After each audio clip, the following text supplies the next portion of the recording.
여러분, 지난 주일에는 우리가 그 십자가 앞에서 하나님의 뜻 앞에서 실패로 끝난 그 베드로를 보면서 우리가 함께 은혜를 나누었습니다.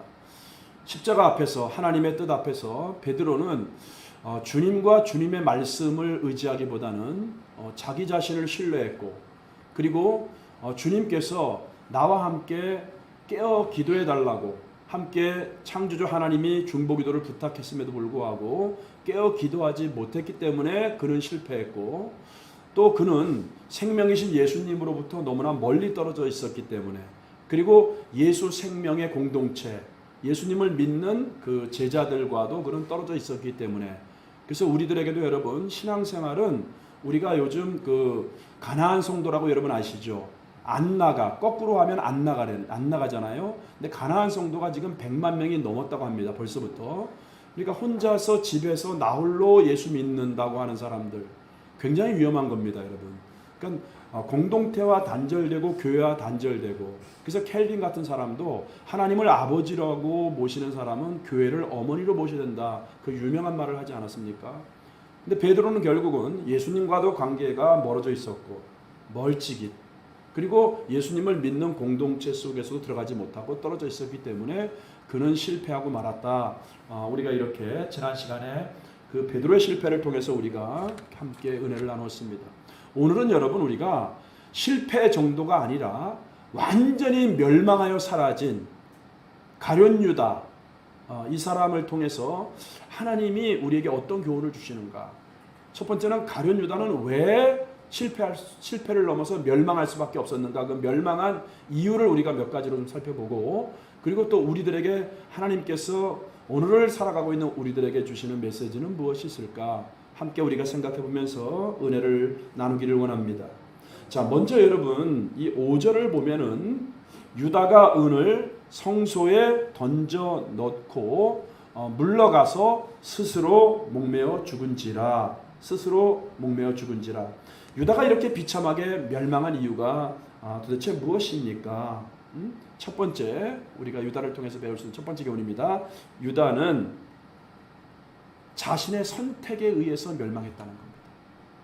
여러분, 우리도 인생은 선택이라 그러잖아요. 인생은 타이밍이라 합니다. 인생은 기회를 합니다. 오늘날 많은 사람들이, 세상을 살아가는 사람들도 뭐 인생에는 정말 성공할 수 있는, 내가 행복할 수 있는 기회가 뭐 3번 온다 그러는데 3번만 오겠습니까, 여러분? 우리가 평범한 사람들도, 세상 사람들도 살아가면서 많은 기회가 옵니다. 근데 우리는 그 기회 앞에서 내가 어떤 선택을 할 것인가가 내 인생의 행복과 불행을 결정하는 겁니다. 이 선택은 그만큼 중요한 겁니다. 근데 가룟 유다가 멸망한 첫 번째 이유도 자기 자신의 선택 때문에 그렇게 멸망했다는 것입니다. 오늘 5절을 다시 한번 보세요. 주님께서 이 마태를 통해서 가룟 유다의 마지막 순간을 우리에게 보여주실 때 우리에게 특별히 부각시켜주는 그 말씀이 5절에 있는데, 그 중간쯤에 보면은 스스로 목매어 죽은지라. 무슨 단어가 나오죠? 스스로. 자기의 선택에 의한 것이었다는 거예요. 그러니까 우리가 생각하듯이 누군가 유다를 자살로 몰아넣도록 강요한 것도 아니었고요. 또 유다가 그렇게 자신의 어쩔 수 없는 운명에 의해서 그런 상태에 빠진 것이 아니라, 오늘 5절을 보면은 스스로, 한번 따라해보세요. 스스로 목매어 죽은지라. 스스로 자기 인생을 파멸로 이끌어갔다. 이렇게 5절에서 주님은 우리에게 보여주고 있는 것입니다. 3절에도 한번 보시죠. 3절에도 동일한 비슷한 말씀이 있는데, 시작.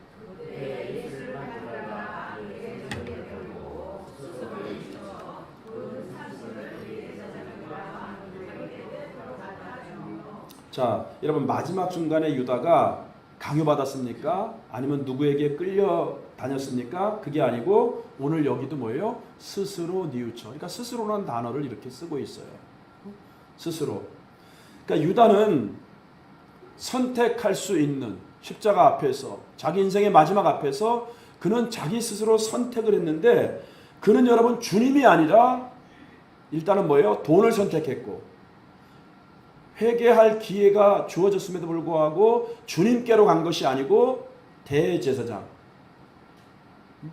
정말 뭐랄까요? 하나님과 인간 사이에서 중보하는 우리들의 모든 허물과 죄를 대제사장이 하나님께 나아가서 백성들의 죄를 중보하는 그 역할을 하잖아요.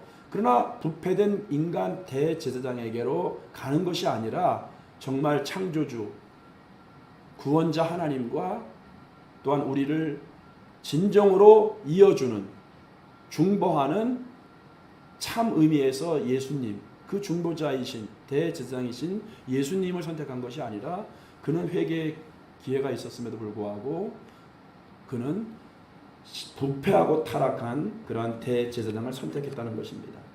여러분, 우리가 마태복음 26장 15절 16절을 보더라도 그는 예수님이 아니라 돈을 선택한 것을 볼 수 있죠. 한번 읽어볼까요? 시작. 내가 은 30을 달아주거늘 그가 그때부터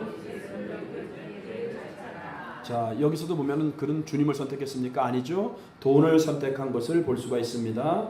그가 마지막 순간에만 돈을 선택한 것이 아니고 사실 요한복음에 보면은 그는 처음부터가 아니고 그는 예수님의 제자로서 돈꾀를 맡고 재정부장 역할을 할 때부터 사실은 그런 욕심이 있었습니다. 6절 시작. 이렇게 말하는 아니요 그는 도둑이라 돈꾀를 맡고 거기 넣는 것을 훔쳐감이러라. 그러니까 마지막 순간에만 그는 돈을 선택한 것이 아니라 그는 평상시에서도 주님이 아니라 돈을 쫓는 삶, 돈을 선택했다는 것을 우리는 알 수가 있습니다.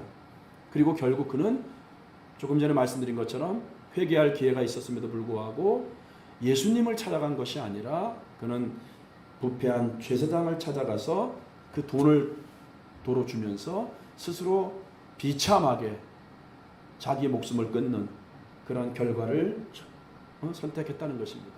여러분, 우리도 마찬가지입니다. 신앙생활하면서 우리도 늘 실수하고 넘어지고 깨지고 연약하죠. 당장 여러분 베드로와 그 가룟유다 보세요. 베드로도 뭐 가룟유다와 그 죄의 경중을 비교할 수는 없습니다만 베드로도 얼마나 큰 실수를 했습니까? 3번씩이나 그것도 부인하는 정도를 넘어서서 저주까지 했다 그랬습니다. 쌍욕을 했습니다. 그리고 맹세를 했습니다. 3번씩이나. 물론 이거는 하나님의 긍휼과 하나님의 택함에서 비롯되는 것이긴 하지만 그러나 우리도 마찬가지입니다. 우리도 살아가면서 우리가 깨어질 수 있고 실수할 수 있습니다. 그럴 때 사랑하는 성도 여러분, 주님을 선택하시기 바랍니다. 회개할 기회가 있을 때, 은혜 받을 기회가 있을 때 여러분 주님을 붙잡으시길 바랍니다.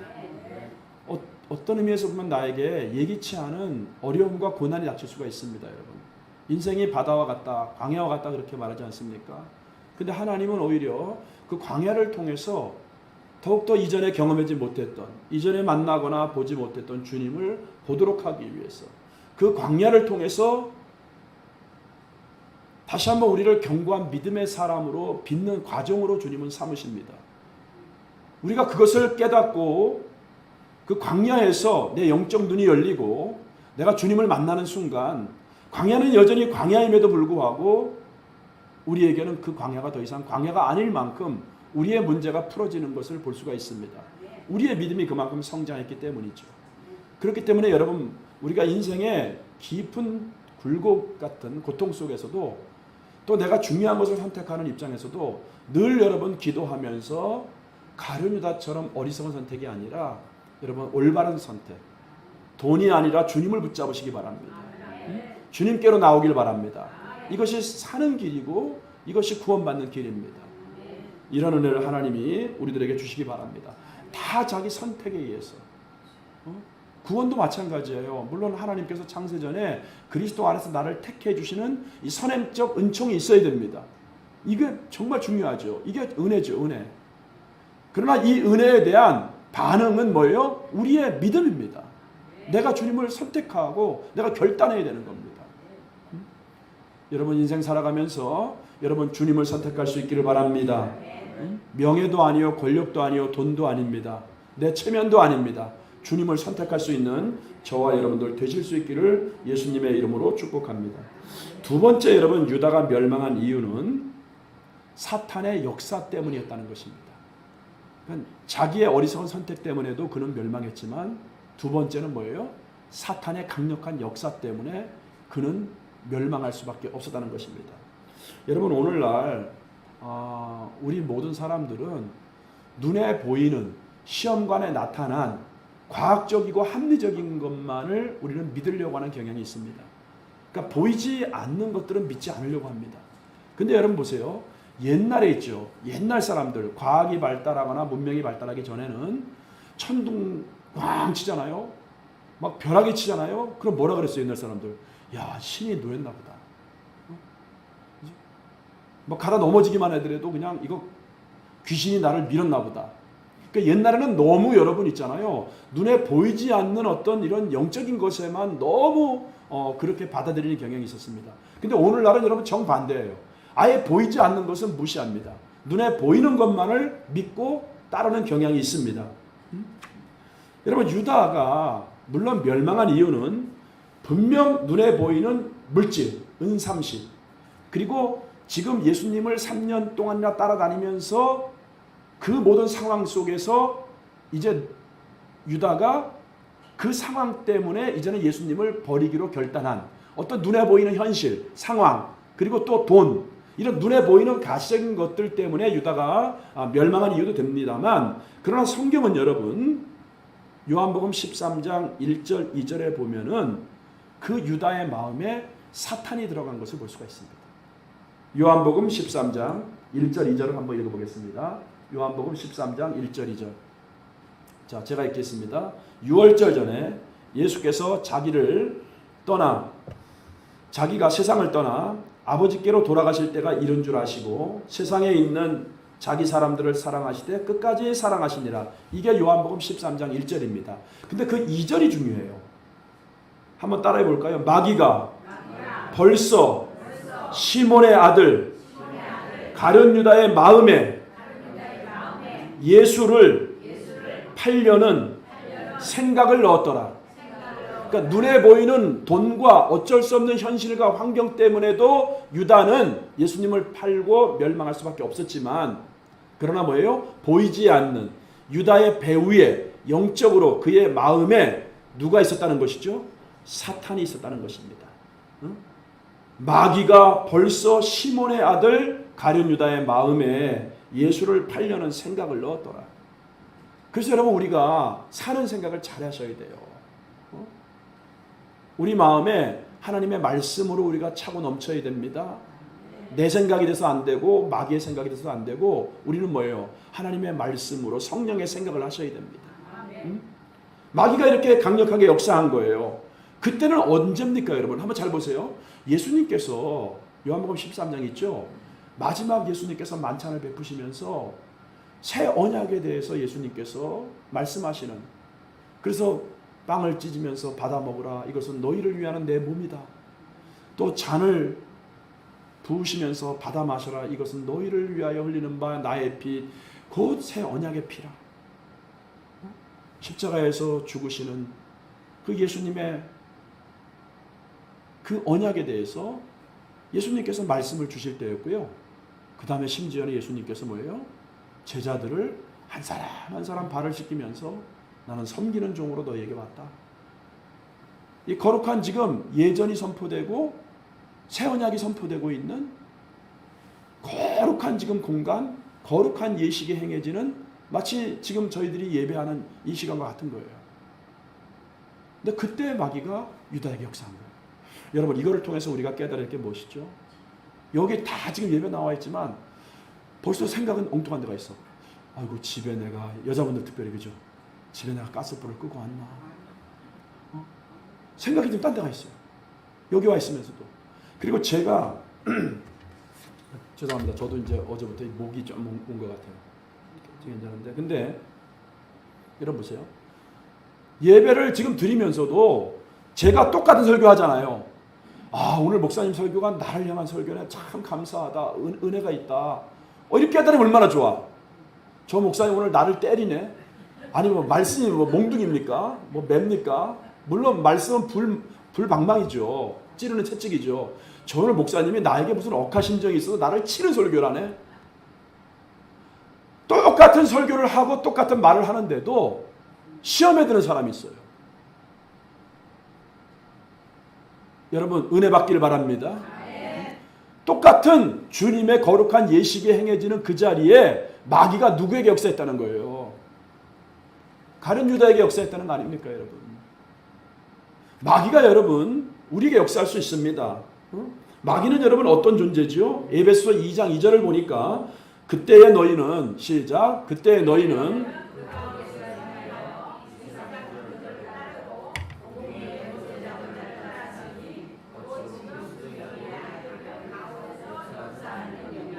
자 마지막에 보면은 마귀에 대해서 어떻게 설명했냐면 공중 권세를 잡은 자래요. 공중 권세를. 근데 곧 뭐라 그러죠?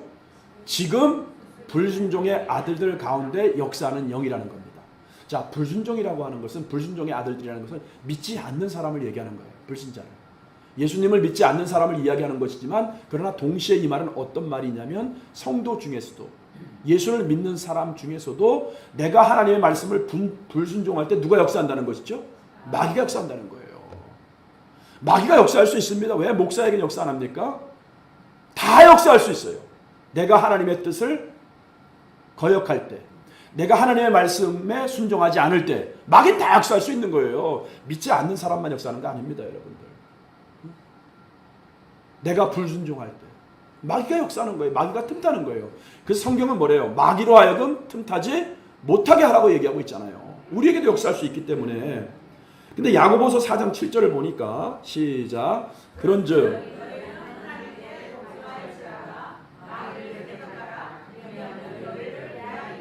자 마귀는 강력한 영적인 존재입니다. 근데 보세요.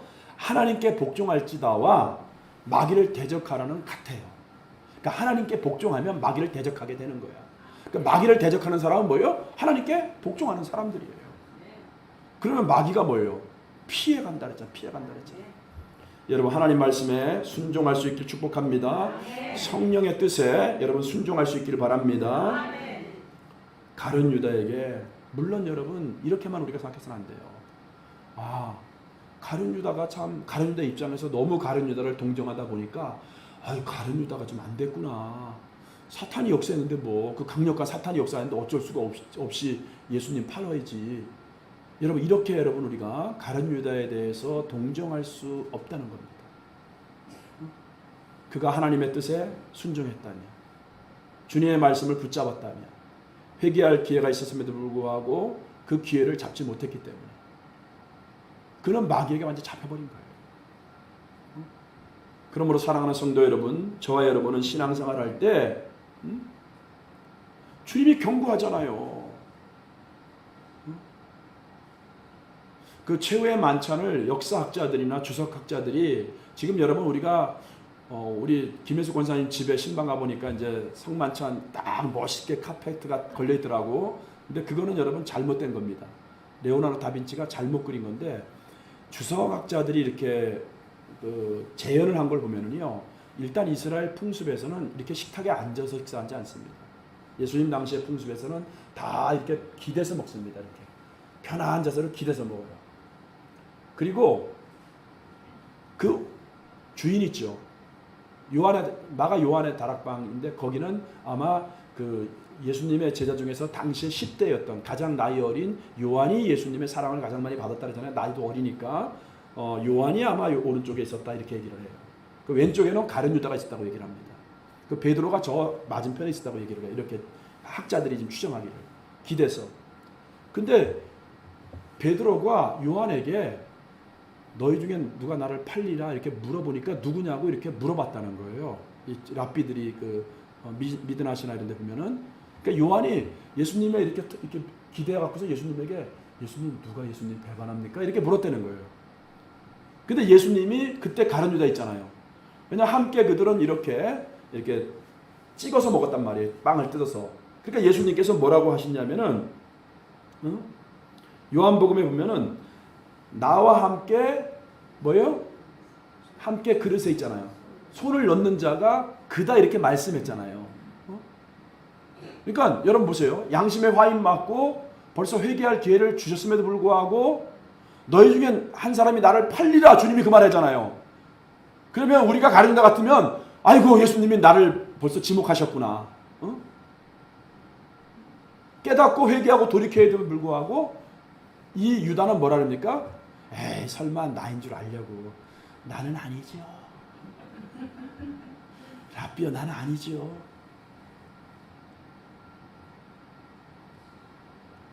완전히 사탄에게 여러분 틈을 보였고 말씀에 불순종하고 주님 말씀에 주님 뜻에 순종하지 못했기 때문에 틈을 보였고 회개할 기회가 있었음에도 불구하고 더 틈을 벌렸고 그래서 뭐예요? 결국은 사탄에 의해서 완전히 사로잡히게 된 겁니다. 여러분 회개할 기회가 있을 때 회개할 수 있기를 바랍니다. 따라해보세요. 순종할 때 마귀는 물러간다. 불순종하면 마귀가 찾아온다. 여러분 하나님 말씀에 순종하시길 바랍니다. 우리가 여러분 이 인생 짧은 인생 살면서 마귀의 장난감처럼 우리가 그런 인생 살면 얼마나 비참합니까? 짧은 인생 하나님 잘 섬기고 하나님 말씀대로 살고 그래서 축복의 통로가 되셔야죠. 하나님께서 나에게 준 사명 있지 않습니까? 그 사명 작은 거라도 그 사명 따라 살아야죠. 우리 성도는. 마귀 뜻에 여러분 우왕좌왕하며 살면 되겠습니까? 여러분 마귀의 역사를 깨트리는 하나님 말씀에 순종하는 저와 여러분 되시기 바랍니다.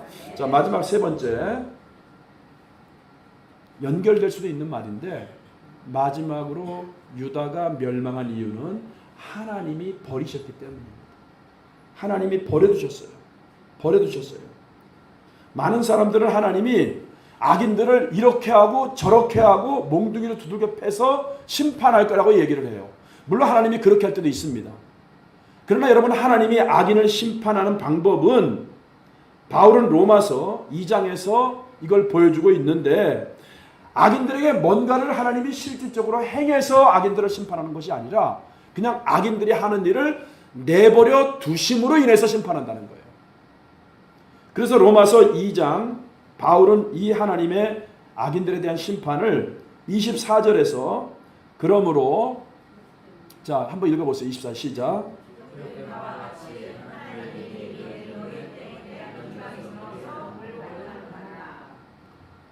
자, 이게 잘못된 것 같네요. 자, 1장 24절인데 좀 착오가 있는 것 같아요. 제가 읽어드릴게요. 그러므로 하나님께서 그들을 마음의 정욕대로 더러움에 그 다음에 따라해보세요. 내버려 두사. 자, 1장 24절에는 내버려 두신다는 거예요. 그리고 26절에서도 하나님께서 그들을 그 부끄러운 욕심에 내버려 두셨으니 이렇게 말해요. 26절에도. 그리고 28절에서도 로마서 또한 그들이 마음에 하나님 두기를 싫어하며 하나님께서 그들을 그 상실한 마음대로 내버려 두사. 그러니까 하나님이 악인을 심판하는 것들은요. 뭔가를 하나님께서 행함으로 심판하는 경우도 있지만은 하나님이 악인들을 그냥 방치하는 거예요. 그래서 신학적으로는 유기시킨다 그래요. 하나님의 유기라고 그래요. 하나님이 악인들이 하는 걸 내버려 두는 거예요. 여러분 우리도 내가 관심 없는 사람들에 대해서 그 사람이 뭔 짓을 하건 간에 그 사람에게 당신 거 잘못한 겁니다. 당신 그렇게 살면 망합니다. 죽습니다. 이렇게 해요. 사랑이 있고 애착이 있고 관심이 있는 사람에게 그 사람 가르쳐 주잖아요. 바른 길을 제시하잖아요. 하나님도 마찬가지예요. 그냥 악인들을 심판하는 게 그냥 내버려 두는 거야. 악인들이 하는 거를 내버려 두는 거예요, 여러분들. 근데 가룟 유다는 우리가 그 이유는 알 수 없죠. 하나님의 주권이니까 우리가 알 수 없어요. 하나님의 주권이니까 우리는 하나님의 뜻을 천국에 가서야 우리가 이해할 수 있을까요? 몰라요. 그래서 여러분 우리가 중요한 건 뭐냐면 내가 하나님의 사랑을 받는 자녀로 하나님이 창세전에 예수님 안에서 나를 택해 주신 게 이게 은혜구나. 보세요 여러분. 아까도 말씀드렸지만 가룟 유다나 베드로나 뭔 차이가 있어요.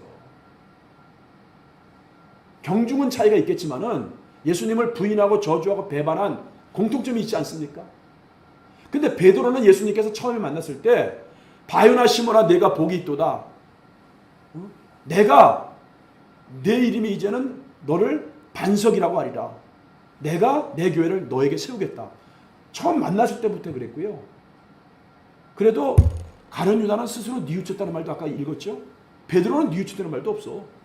그냥 부끄러워서 자기 고향에 다시 고기 잡으러 갔어. 근데도 거기까지 끝까지 찾아와서 바요나 시몬아, 네가 나를 사랑하느냐? 예수님이 끝까지 손 내밀잖아요. 이걸 어떻게 설명할 거예요?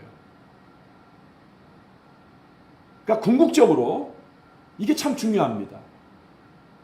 가룟 유다는 자기의 선택 때문에 그리고 마귀의 역사 때문에 그는 멸망할 수밖에 없었지만 궁극적으로는 여러분 하나님이 그를 버렸기 때문이에요. 여러분 이게 우리에게 얼마나 여러분 큰 은혜이고 또 충격을 주는 말씀입니까? 저와 여러분 하나님의 택함 받았다는 게 너무나도 이게 은혜고 복입니다. 하나님이 우리에게 회개할 기회도 주시고요. 우리가 믿음으로 순종할 수 있는 기회도 주시고요. 때로는 우리가 깨닫지 못하면 광야를 주시기도 하고요. 우리를 치유하시고 회복하신 하나님. 끝까지 우리를 인도하셔서 구원하신 하나님. 이 하나님의 열심, 이 하나님의 사랑의 고집. 때로는 우리는 실수하고 넘어집니다. 교회를 떠나기도 합니다. 그러나 또 주님 붙잡고 또 살아나고 회복되고. 이게 여러분 하나님이 택했다는 거예요. 이게 은혜인 것을 믿으시기 바랍니다. 이 은혜로 우리는 살아가고 있는 겁니다. 이 은혜 때문에 우리가 주저앉고 떠나고 주님의 손을 우리가 놓을 때가 있지만 주님이 끝까지 베드로에게 찾아가셔서 네가 나를 사랑하느냐 했던 것처럼 주님이 우리를 잡아 일으킨다는 거예요. 이것이 은혜입니다, 여러분. 사랑하는 성도 여러분, 우리 여러분 이 주님의 은혜를 우리가 기억하면서 끝까지 여러분 우리가 사명 감당하고 나에게 맡겨진 일에 충성하고 주님 끝까지 사랑하고 고백하며 가룟 유다가 아닌 베드로처럼 하나님 나를 붙잡아 주시고 구원해 주시고 사용해 주셔서 감사합니다. 이런 은혜를 고백하고 이런 은혜를 감사할 수 있기를 주의 이름으로 축복합니다. 우리 여러분 이 찬양을 한번 부르겠습니다.